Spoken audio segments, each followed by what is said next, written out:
뉴 릴레이션십 네 번째 시간입니다. 세례는 회개와 결단의 공적 증거다라는 제목으로 하나님 말씀 함께 나누기를 원합니다. 여러분, 하나님께서 우리에게 은혜를 주시고자 세 가지 방편을 주셨습니다. 이 세 가지 통로를 통하여 우리는 하나님으로부터 은혜를 받습니다. 첫 번째는 말씀입니다. 말씀을 듣고 성경을 읽고 공부하고 연구하고 이 모든 것들을 일컫는 말입니다. 말씀을 통해 우리가 성경을 열 때에 하나님은 그것을 통해 우리에게 은혜를 주십니다. 두 번째는 성례입니다. 거룩한 예식, 세례와 성찬, 이 두 가지이죠. 그리고 세 번째는 기도입니다. 그리고 우리가 음을 입혀서 하나님께 올려드리는 찬송 또한 여기에 포함될 수 있습니다. 이 세 가지가 하나님께서 우리에게 은혜를 주시고자 하실 때에 삼으시는 방법이고 통로예요. 여러분, 하나님께서 주신 은혜 사모하십니까? 네. 정말이십니까? 네. 그러면 간단합니다. 이 세 가지 힘쓰시면 됩니다. 말씀 생활 힘쓰시고요, 부단히 기도하시며 또 하나님 앞에서 찬송 드리시고 또 이 성례를 잘 해야 됩니다. 이것이 우리의 어떤 행위로 하나님의 은혜를 가져온다 그런 차원이 아니라 하나님께서 은혜를 주시고자 이 방법을 택하셨기 때문에 우리는 하나님의 방법대로 주님 앞에 나아가야 한다는 의미입니다. 특별히 성례, 거룩한 예식, 줄임말인데요. 여기에는 세례와 성찬이 있습니다. 성례가 무엇인지 먼저 간략하게 살펴보기 원하는데요. 칼빈은 성례란 보이지 않는 은혜에 대한 보이는 형상이라고 하였습니다. 여러분, 하나님께서 우리에게 주시는 은혜가 눈에 보이지 않습니다. 눈으로 보거나 만지거나 할 수가 없어요. 영적인 것이기 때문입니다. 따라서 성례는 눈으로 보이지 않는 은혜를 우리 눈에 보이도록 보여주는 거예요. 표시해 주는 것이다 라는 의미입니다. 두 번째, 웨스트민스터 소유리 문답 92번째 질문에 대한 답을 보면 이렇게 기록되어 있습니다. 성례는 그리스도께서 세우신 거룩한 예식이다. 먼저 그리스도께서 세우신 예식이다 라는 거예요.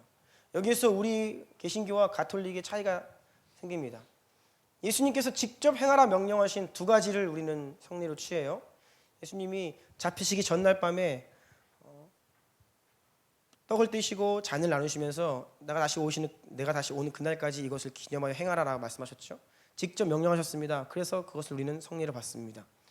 세례 또한 마찬가지입니다. 너희는 세례를 줘라라고 명백하게 말씀하셨어요. 그래서 이 두 가지를 우리는 성례로 받지만 가톨릭은 여기에 5개를 더해서 7성례를 행하고 있습니다. 이것은 우리가 좀 차이인데요. 모쪼록 이 성례는 그리스도께서 세우신 거룩한 예식으로 그리스도 안에 유익을 깨닫도록 표시하고 인쳐서 적용하는 것이다. 즉, 영적인 은혜와 유익을 우리 안에 하나님께서 행하신 일이 무엇인지를 알도록, 인식하도록, 겉으로 보여질 수 있도록 성례를 행한다는 거예요. 세 번째, 계속해서 새 성경사전의 정의를 보면 성례란 성경에 제시된 원리에 따라 시행되면, 이게 중요해요. 성경의 원리에 따라 시행될 때 이 존재 조건이 있습니다. 그냥 할 때가 아닙니다. 성경에 제시된 원리에 따라 시행될 때 그리스도를 끊임없이 기억나게 하고 우리가 그리스도인답게 살아갈 수 있도록 한다. 이것이 바로 성례에 대한 정의들입니다. 이러한 성례에는 세례와 성찬 두 가지가 있다고 하였죠. 각각 간단히 살펴보겠습니다. 먼저 세례는 하나님의 자녀가 되어서 예수 그리스도와 연합되었다는 표시예요. 내가 하나님의 자녀가 되었고 그리스도와 연합이 되었다라는 것을 표시해 주는 겁니다. 물속에 잠겼다가 나오는 이 침례의 형태가 본래 성경의 형태이죠. 물속에 들어간다는 것은 많은 의미가 있습니다. 그것은 물로 우리를 깨끗하게 씻는다. 우리의 죄를 깨끗하고 정결하게 한다. 그리고 내가 죄에 대하여 세상에 대하여 죽는다. 이전에 나는 옛사람은 물에 들어감으로 이제 죽었다라는 의미입니다. 그런데 물에 담그고 끝내지 않죠. 다시 건져냅니다. 이것은 그리스도 안에서 새 생명, 새 인생, 예수님과 연합된 삶이 새롭게 시작되었다라는 것을 의미하죠. 그러니 세례는 예수님을 향한 우리의 내적인 믿음, 보이지 않죠? 그것을 겉으로 보여주는 외적인 증거이고 표시로 세례를 명령하고 계시는 겁니다. 두 번째, 성찬은 우리를 대신하여 십자가 위에 오르신 예수님께서 찢기신 살과 흘리신 피, 이것을 상징하죠. 그래서 우리가 그것을 먹고 마심으로 우리가 예수님 안에 여전히 거하고 있음을, 우리가 하나님의 자녀임을, 또 우리 모두가 한 형제 자매임을 확인하고 그것을 겉으로 표현해 주는 것이 바로 성찬입니다. 밑에 표에 보면 나와 있어요. 세례와 성찬, 표징은 각각 물과 떡과 잔. 의미는 세례는 씻음, 성찬은 살과 피. 무엇을 표시해 주는 거냐? 무엇을 말해 주는 거냐? 세례는 그리스도와의 연합이 시작되었음을 알려주는 것이고요. 성찬은 그 연합이 계속되고 있다, 이것을 알려주는 표시라는 것입니다. 가로 3번입니다. 예수님은 세례 요한으로부터 직접 세례를 받으셨습니다. 그리고 제자들에게 명령하시기를, 너희가 복음을 전하는데 앞으로 복음을 듣고 예수님 믿게 되는 모든 인생들에게, 모든 사람들에게 이 세례를 베풀라라고 말씀하셨죠. 마태복음 28장 19절로 20절 다 같이 읽겠습니다. 시작. 그러므로 너희는 가서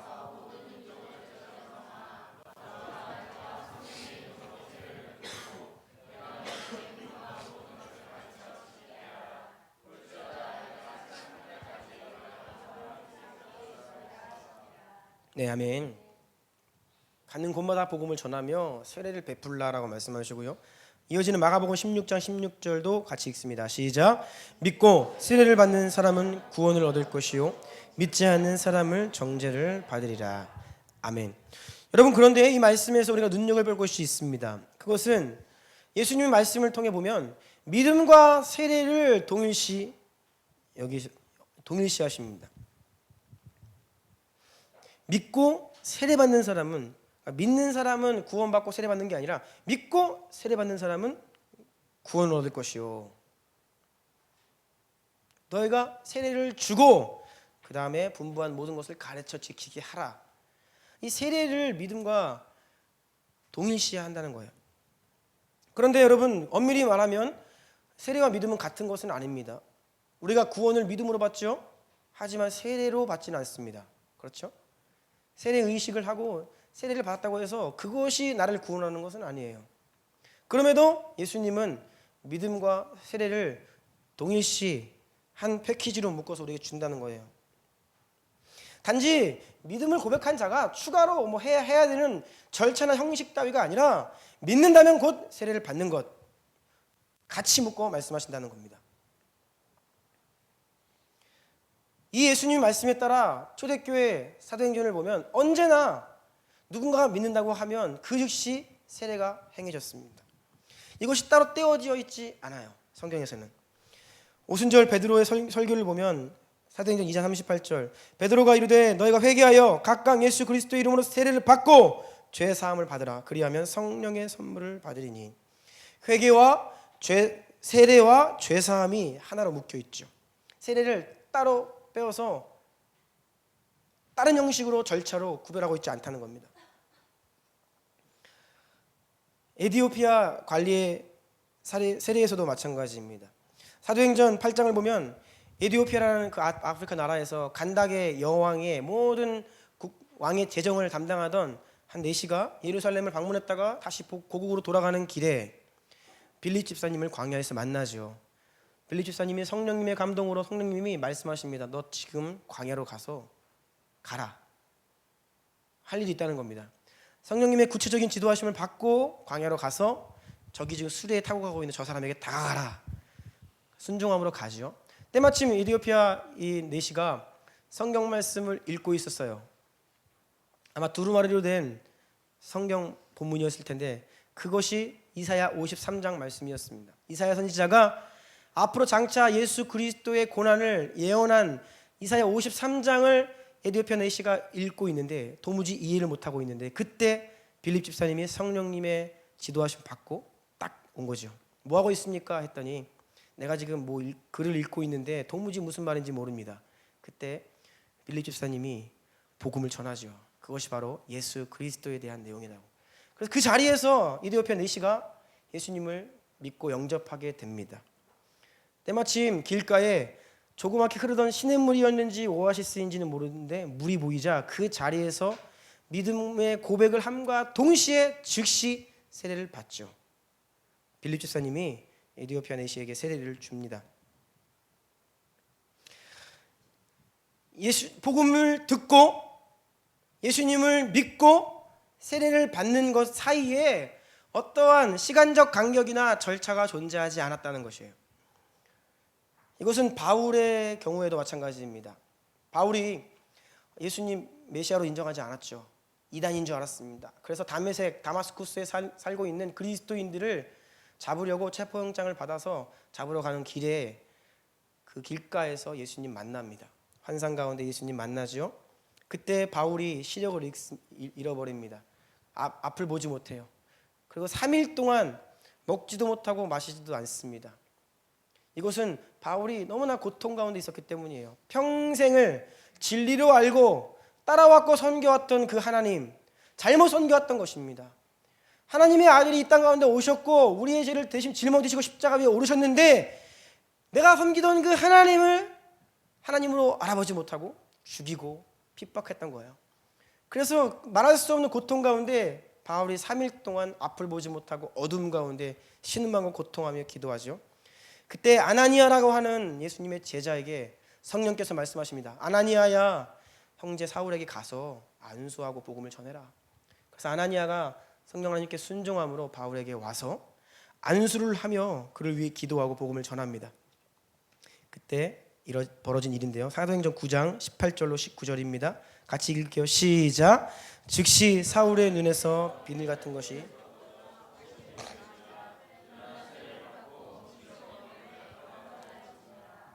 아나니아의 방문, 손을 얹고 기도함과 동시에 비늘이 벗겨지고 바울이 예수님을 자신의 구주로 메시아로 그리스도로 고백하게 됩니다. 그 자리에서 즉시 세례받고 이날부터 바울이 나가서 복음을 전하기 시작합니다.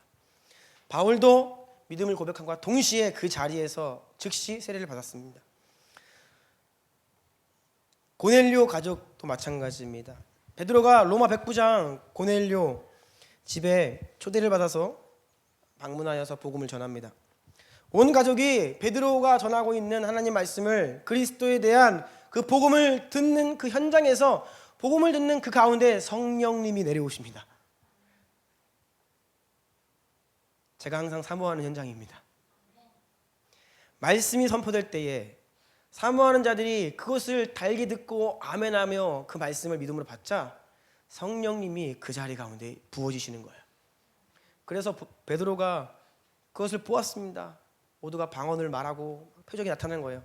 그래서 이방인들에게 임하시는 성령님 내 어찌 거부하랴. 그 자리에서 고넬료의 온 가족이 세례를 받습니다. 그리고 사도행전 16장에 가면 빌립보 감옥의 그 간수의 예도 마찬가지입니다. 바울과 실라가 복음 전하다가 빌립보 감옥에 갇히지요. 한밤중에 바울과 실라가 찬송하고 감사하고 기도합니다. 큰 소리로. 그때 한밤중에 지진이 일어나고 옥문이 활짝활짝 열립니다. 간수가 잠을 자고 있었어요. 왜요?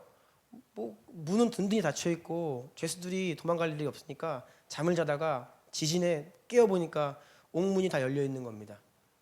죄수들이 다 도망간 줄 알았어요. 죄수들이 도망가면 그 죄수들을 관리해야 했던 간수에게 그 죄수들의 모든 죄의 명령을 덮어 씌웁니다. 그래서 이 간수는 감당할 수 없는 그 현장이었기 때문에 자결하라고 하죠. 그때 바울이 큰 소리로 불러서 그것을 저지하고 하지 못하게 하고 그 자리에서 이제 복음을 전하게 됩니다. 그날 밤에 바로 우리 그 간수의 집에 가서 모든 가족이 바울에게 복음을 듣고 다 예수님 믿고 세례를 받게 돼요. 이 고넬료의 경우와 이 빌립보 감옥 간수의 경우 이 두 가지 집단적으로 세례를 받는 장면입니다. 이것 때문에 우리 장로교는 유아 세례를 줍니다. 다른 교단에서는 또 유아 세례를 비판하고 반대하기도 하는데요. 다 각각의 의견이 일리가 있는 부분이 있어요. 그런데 장로교에서는 이 고넬료의 가족과 빌립보 감옥 간수의 가족이 전체가 다 그 자리에서 다 세례받았다고 이야기하는데 거기에서 뭐 만 몇 세 이상 아이들은 아직 신앙 고백 안 하니까 나중에 해야 돼 이런 얘기 없고 그냥 그 안에 속한 모든 가족이 다 구원을 받고 세례를 받았다라고 이제 표현을 하고 있죠. 그래서 유아 세례를 주고 있는데 모쪼록 이 모든 경우에서 보면 복음이 전해질 때에 그 복음에 믿음으로 반응하고 예수님을 주인으로 모시는 그 영혼들에게 그 자리에서 세례를 베풀었다는 것입니다. 이것을 예수님 말씀하셨고 초대교회는 이것을 순종했다는 것이죠.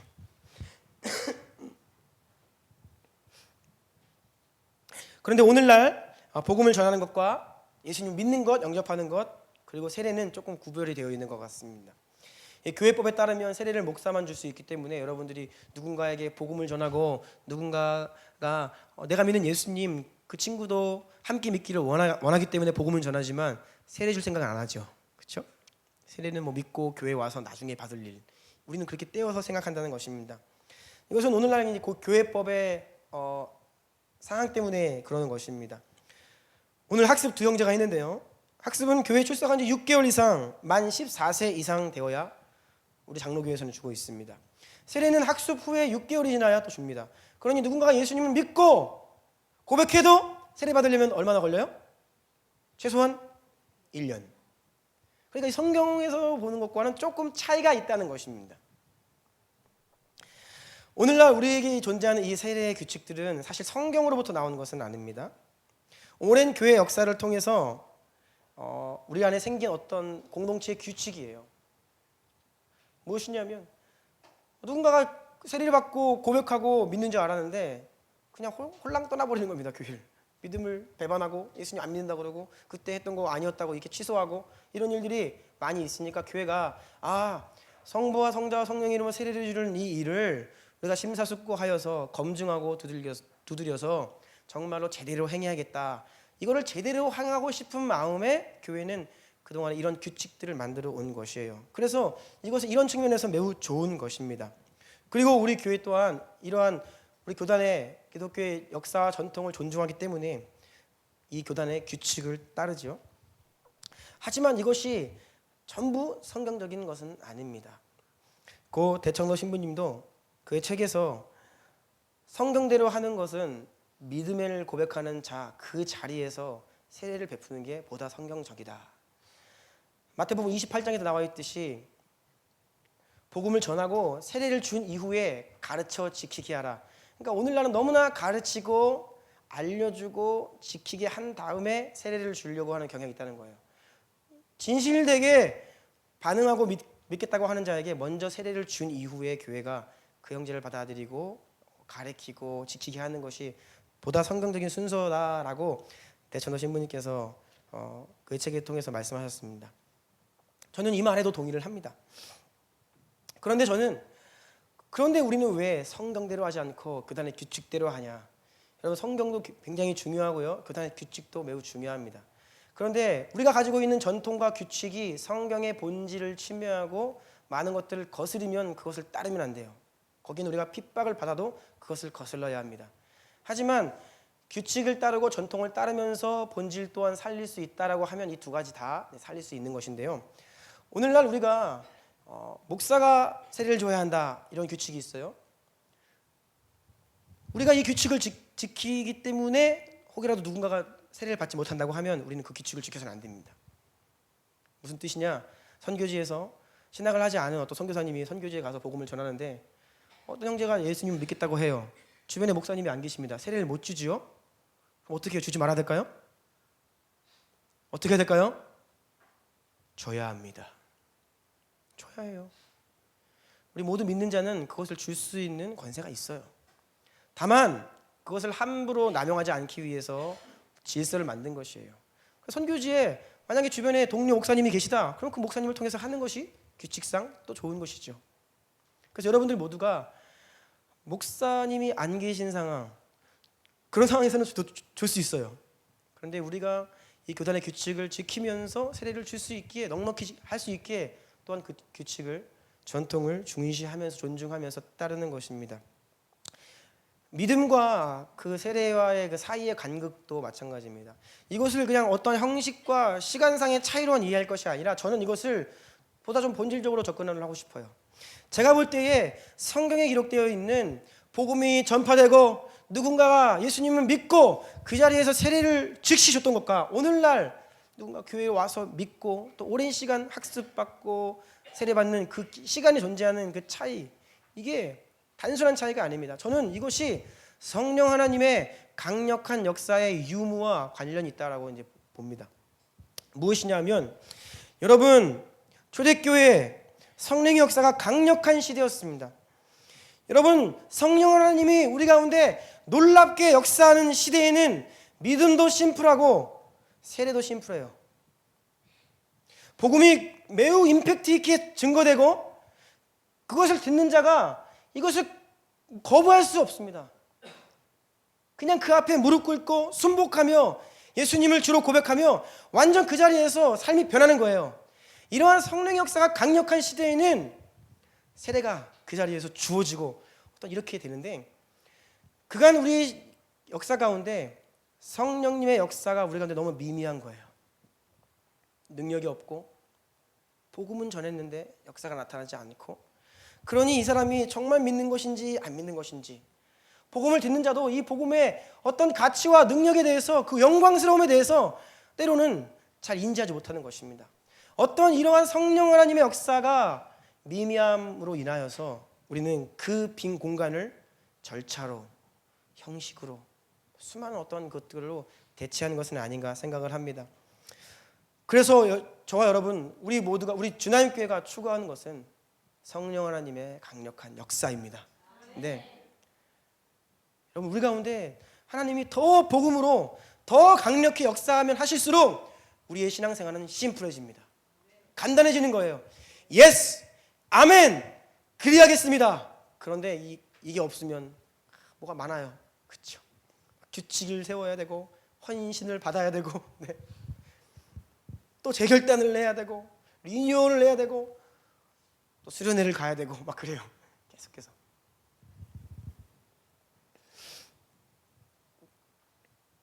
오늘날 그래서 교단 간의 이 세례, 침례 규칙들이 좀 틀립니다.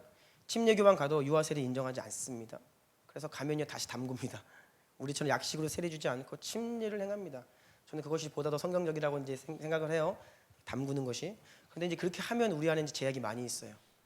지금은 세례를 언제든지 줄 수 있지만 담궈야 하면 뭘 가져와야 됩니까? 욕조를 준비해야 됩니다. 뭐 그런 한계들이 있기 때문에 약식으로 이제 변화된 것이고요. 모쪼록 이 모든 것들이 우리 본질 안에, 우리의 심령 가운데, 우리 영혼 가운데 역사하시는 그 성령 하나님의 그 일, 그 은혜를 표시해 주는 것이다라는 것 안에서 그것을 드러낼 수 있다면 우리는 조금 규칙과 전통은 달라도 서로를 인정하고 존중할 수 있는 것입니다. 자, 다음 페이지 2번입니다. 제목 한번 읽어볼까요? 2번 시작.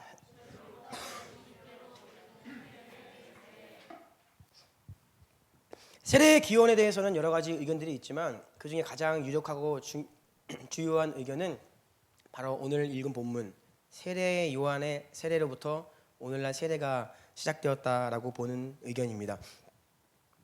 오늘 본문은 세례를 주던 현장에서 세례 요한이 무리들에게 한 말입니다. 이 말을 보면 앞뒤로 하나님의 그 심판에 대한 메시지로 시작하여서 심판의 메시지로 끝을 맺습니다. 우리가 읽은 3장 3절부터가 세례 요한이 이제 하는 말들이 나오는데요. 7절 보면 성경을 보십시오. 핸드아웃 없습니다. 7절을 보면 요한이 세례받으러 나오는 무리에게 이르되, 이제 요한의 말이 시작됩니다. 독사의 자식들아, 누가 너희에게 일러 장차 올 진노를 피하라 하더냐. 진노에 대해, 장차 올 진노에 대해 말하며 시작합니다. 이것이 여러분 심판에 대한 내용입니다. 그리고 9절 이어지는 9절 보면 핸드아웃이 있습니다. 같이 읽을게요. 3장 9절 시작. 이미 도끼가 나무 뿌리에 놓였으니 좋은 열매 맺지 아니하는 나무마다 찍혀 불에 던져지리라. 이렇게 심판에 대한 메시지로 시작을 하고요. 마지막 끝맺음 17절도 동일한 말씀으로 마무리하는데요. 17절 시작.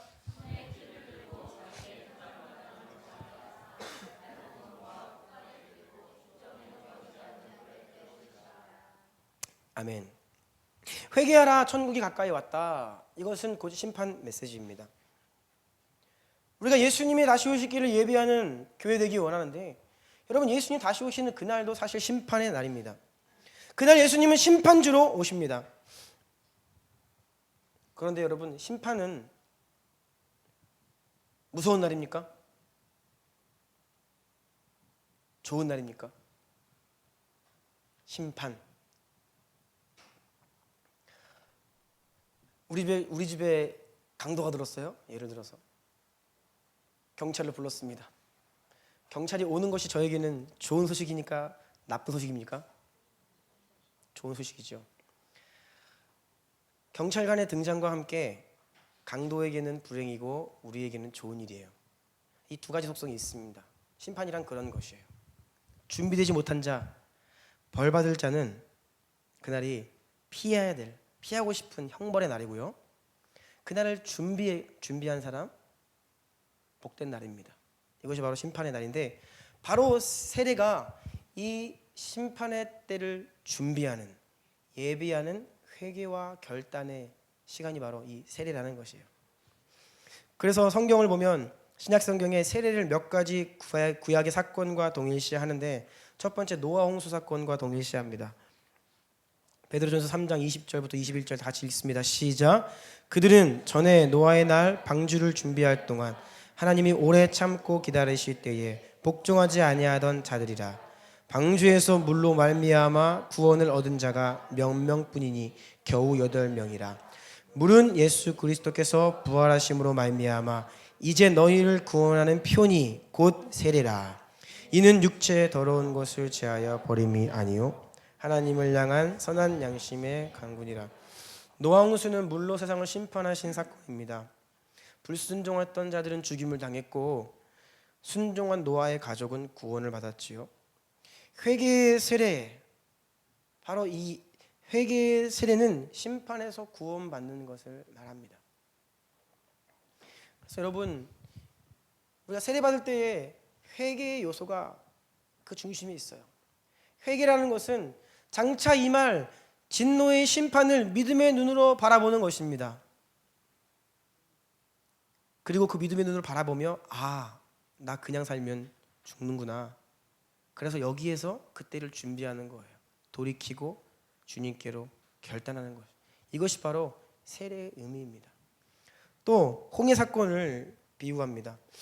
홍해도 물을 가르고 이스라엘 백성들이 지나가서 구원받은 사건이죠. 하지만 배후에서는 바로의 군대가 따랐습니다. 그래서 홍해는 심판의 사건이에요. 완고하게 버티고 거절하던 바로와 군대는 홍해물 가운데로 수장당했고 이스라엘 백성들은 구원받았죠. 바로 그런 의미로 세례를 홍해 사건으로 이야기한다는 것입니다. 가로 3번입니다. 여러분, 우리가 받은 세례는 회개와 결단의 세례라는 것을 꼭 기억해야 됩니다. 세례 가운데 의지적인 요소가 그래서 들어가요.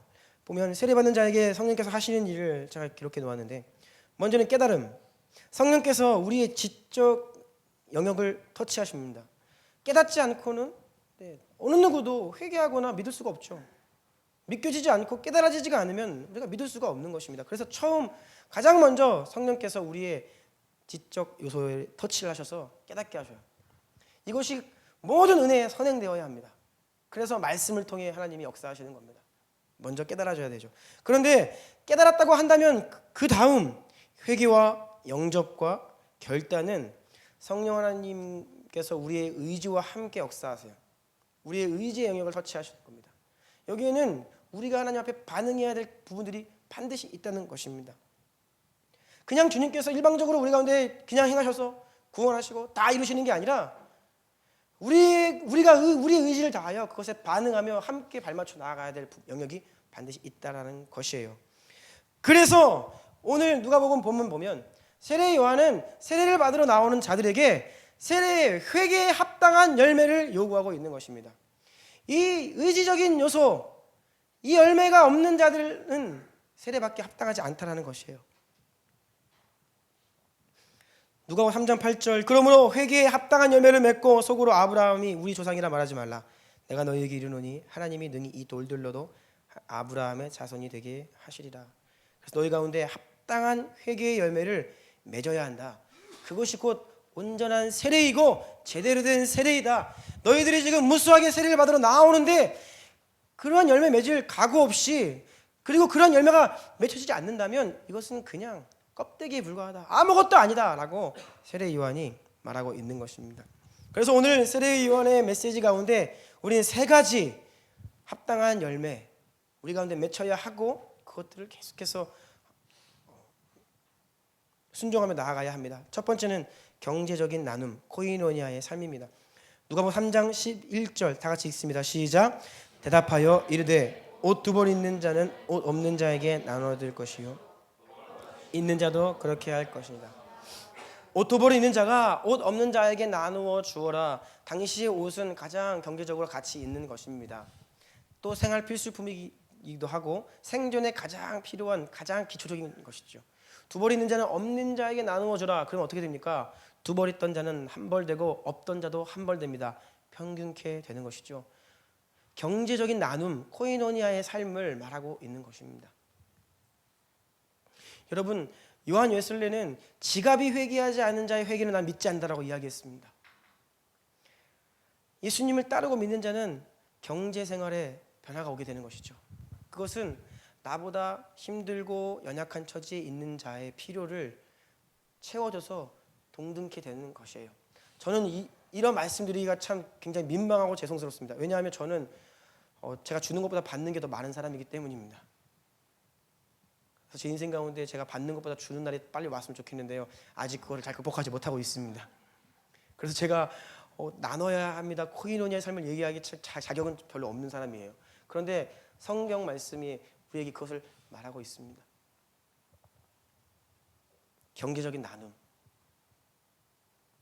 오늘날 너무나 각박하다 하고 모두가 힘들다고 하며 헉헉대며 살기에 나누려고 하는 생각을 잘 갖지 못할 수 있죠. 하지만 여러분, 우리는 육신적으로는 나보다 잘 먹고 잘 사는 사람을 보게 되지만 조금만 관심을 기울이면 나보다 훨씬 힘들고 어렵게 사는 지체들이 많이 있습니다. 그러한 필요를 외면해서는 안 되고, 내가 옷 두 벌 있다면 옷 없는 자에게 나누어 평균케 되는 이러한 코이노니아의 삶을 정말로 살아야 한다. 이러한 열매를 맺을 각오 없이 세례받는 것은 독사의 자식들아 라고 오늘날 세례 요한이 우리에게 이야기할 수 있다는 것이에요. 그리고 이것이 바로 과거에 이사야 선지자가 예언했던 주님의 오실 길을 예비하는 것이죠. 높은 산이 낮아지고 푹 패인 골짜기가 높아져서 평균케 되어 평탄한 길이 되어 예수님이 그 길을 잘 가실 수 있도록 그 길을 예비하라. 여러분, 주님 오실 길을 예비하는 교회 성도들, 바로 코이노니아의 삶이 예수님이 오실 길을 예비하는 굉장히 주요한 부분이라는 것을 우리는 잊어서는 안 되겠습니다. 두 번째 회개에 합당한 열매는 무엇이냐면 정의를 행하고 불의를 거절하는 양심적인 삶입니다. 12절로 13절 같이 읽습니다. 시작. 세리들도 세례를 받고자 하여 와서 이르되 선생이여 우리는 무엇을 하리이까 하매 이르되 부과된 것 외에는 거두지 말라 하고. 이것은 여러분 사회 곳곳에 만연해 있는 불의한 관행과 관습들을 말합니다. 잘못된 것이지만 그냥 의례 다 그렇게 하고 있고 아무도 문제 삼지 않는 일들이 있죠. 여러분들이 어느 조직에 가든 학교를 가든 직장에 가든 어떤 사회이든 이거 암암리에 이런 일들이 많이 벌어지고 있습니다. 다 그렇죠. 여러분이 속한 그 회사, 그 영역 가운데 이런 일들이 많이 있어요. 분명히 잘못된 것이고 법에 어긋나는 일이지만 누구도 문제 삼지 않고 별로 그렇게 해도 처벌받지 않는 일이 있어요. 오히려 득을 얻죠. 그러니까 다 같이 그것을 합니다. 특별히 우리나라에도 이런 일들이 많이 있습니다. 이것들이 오늘날 많이 드러나고 있는 거예요. 이것들이 지금 여러 가지 문제로 다양하게 골마 터지고 있는 것이죠. 그런데 다 잘못된 것이었지만 관행이었기 때문에 해왔다는 것입니다. 이걸 하지 말라는 거예요. 당시의 세리들이 관행적으로 그렇게 했어요. 정해진 것보다 많이 취했습니다. 뒤로 감췄어요. 그래서 자기가 더 좋은 거 먹고 더 잘 먹고 잘 살았단 말이에요. 로마가 그것을 눈 감아줬어요. 아무도 뭐라 하지 않았고 백성들도 그것을 그냥 달라 하면 줬습니다. 그런데 세례 요한은 그렇게 하지 말라라는 것이죠. 여러분이 만약에 이 사회에 만연해 있는 크고 작은 불의를 거스르기 시작하면 여러분은 핍박을 받기 시작합니다. 그 조직 안에서 누군가가 양심 선언을 하고 그걸 하지 않으면요, 다른 사람들 피해 본다고 여러분 왕따를 당할 겁니다. 핍박을 당할 거예요. 너만 잘났냐라는 소리를 듣게 됩니다. 그런데 정의를 행하고 불의를 거절하라는 것이죠. 양심의 소리에 귀를 기울이십시오. 하나님은 우리에게 모두에게 양심을 주셨고 성령 하나님은 굉장히 많은 경우에 우리의 양심을 통해 말씀하십니다. 이거 아닌데, 이거 잘못된 건데. 그런데 우리는 그런 성령님의 감동을 너무나 많은 경우에 그냥 스쳐 지나가시죠. 여러분이 속해 있는 그 영역 가운데 직장에서 잘못된 관행들이 있다면 아무리 작은 것이라도 여러분 그것을 고치고 여러분만이라도 하지 마시기를 축복합니다. 이러한 양심적인 삶을 살아야 이것이 곧 회개에 합당한 열매라는 것입니다. 마지막 세 번째입니다. 정직과 자족, 청결한 삶입니다. 3장 14절 다 같이 읽습니다. 시작. 군인들도 물어 이르되 우리는 무엇을 하리이까 하매 이르되 사람에게서 강탈하지 말며 거짓으로 고발하지 말고 금료를 족한 줄로 알라. 정직하게 행하라는 것입니다. 거짓말을 하지 말고 불의를 행하지 말라. 오늘날의 정치인들이나 뉴스를 보면 아무도 하는 말 안 믿습니다. 그렇죠? 어떤 스캔들이 터지고 비리가 터지고 문제가 생기면 다 안 그랬다 그래요. 그런데 뒤에 가서 보면 다 했습니다. 그래서 아무도 안 믿어요. 검찰이 출두할 때 뭐라고 합니까? 성실히 있는 그대로 정직하게 수사에 임하겠습니다. 조사받겠습니다. 거짓말이잖아요. 이미 다 뒤에서 변호사를 통해서 이렇게 얘기해, 이건 말하지 마, 이거 말하면 너에게 불리하다, 다 조정받고 나온 거 아닙니까? 거짓말이에요. 근데 그 가운데에는 그리스도인들도 많이 있다라는 것입니다. 오래전에 제가 학창 시절 때 우리나라가 온로비 사건으로 청문회 아주 온 나라가 들썩인 적이 한 번 있습니다. 그때 그곳에 섰던 그 분들이 다 예수님 믿는 분들이었어요. 그런데 온갖 거짓말, 모릅니다, 기억 안 납니다, 난무했죠. 그래서 그 자리에서 하나님께 맹세해라 마라 막 이런 일들이 오고 갔습니다. 여러분, 그리스도인들은 아무리 큰 피해가 와도 거짓을 말하면 안 됩니다. 그리고 여러분, 부탁드리기를 거짓을 말씀하지 마시고 주변에 거짓말하는 자가 있다라고 하면 그분은 그리스도인이 아닙니다. 그리스도인은 진실을 이야기하는 사람입니다. 임기응변을 위해서 그때 잠깐을 위해 다른 말을 하고 거짓말을 하면 안 되죠. 그리고 만약에 그런 실수를 했다면 그것을 교정하고 바로잡고 회개해야 합니다. 정직한 삶을 살라고 말씀하시고 또한 자족해라. 받는 급료를 족한 줄로 알라. 뭐예요? 오늘날 버전으로 너의 연봉에 만족해라. 네. 여러분의 연봉에 만족하십니까? 박정사님 아멘? 아멘. 네. 네. 아멘. 네. 여러분, 물론 만족하고 자족하는 것을 무슨 패배적으로 현실에 다 순응함으로 아무런 변화를 기대하지 말라, 그런 뜻은 아니에요. 우리는 해야 될 일이 많고 많은 변화를 이루어야 됩니다. 하지만 그것을 우리의 야망과 불만족으로 행하라는 것이 아니라 현재 주어진 상황에서 감사하고 자족하는 가운데 또한 새 일을 꿈꾸며 나아가는 것이죠. 여러분, 꼭 경제적인 연봉만이 아니라 내가 처한 가정, 직장, 모든 관계, 모든 일들 가운데에서 감사하며 만족하는 삶, 자족하는 삶을 살라라고 말씀하십니다. 저도 그래서 오늘 이 자리에서 다시 한번 회개합니다. 제 말들을 분석해 보면 감사하고 자족하는 말들보다는 불평하는 말들이 더 많은 것이 사실입니다. 그래서 우리가 믿음의 공동체, 우리 모두 함께 좀 감사하고 자족하고 이런 말들을 좀 더 많이 했으면 좋겠습니다. 우리 모두 함께 그렇게 합시다. 네. 아멘이시죠? 네. 말씀 마무리하겠습니다. 여러분, 오늘 학습했고 입교했습니다. 여러분 모두가 다 이 과정을 거치셨습니다. 여러분은 세례를 받으실 때 형식적으로 했을 수도 있어요. 하지만 공식적으로 하나님과 사람들 앞에서 믿음의 결단을 한 것입니다. 회개의 결단을 한 것이에요. 여러분, 그것을 기억하시기 바랍니다. 늘 상고하세요. 나는 그러한 결단을 했고 돌이켰고, 오늘 이 자리에서 세례 요한이 우리 앞에 있으면 우리에게 혹이라도 독사의 자식들아, 장차올 진노를 누가 피하라 하더냐, 너희 삶 가운데 합당한 회개에 합당한 열매를 맺고 있느냐라고 물을 때에 우리는 어떻게 반응할 것입니까? 성령 하나님께서 지금 저와 여러분 우리 모두에게 그것을 묻고 계십니다. 성도 누구누구야? 세례받은 세례교인 누구누구야?